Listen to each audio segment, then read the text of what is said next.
Kazitro, tomorrow is a special day para sa ating mga Kazitro. Okay, tomorrow is February 14, Valentine's Day. So, syempre, itong bibigay po namin na to, small gift para sa mga customer na bibili po sa amin. So, lahat po ng mag-a-avail po sa amin, syempre, magkakaroon po ng chocolates.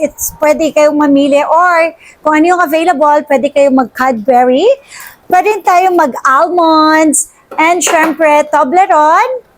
At hindi lang yon, meron din tayong Cadbury Pork Mini Treats. Okay? So, lahat po ng bibili tomorrow, February 14. So, advance happy Valentine's po sa inyong lahat. So, tomorrow, see you. Lahat ng bibili po sa amin ay magkakaroon po ng tagi-tigisa na ganyan.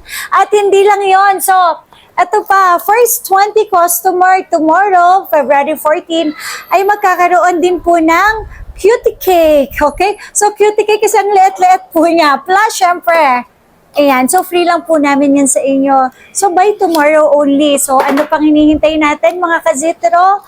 Punta na po tayo dito sa 3rd floor, V-Mall or sa 2nd floor, XB13, XB14. First 20 customer, okay? And the rest, 100 pieces po yan. Kaya marami po tayong maipapamigay tomorrow, February 14. So advance Valentine's Day tomorrow. See you tomorrow. Thank you so much.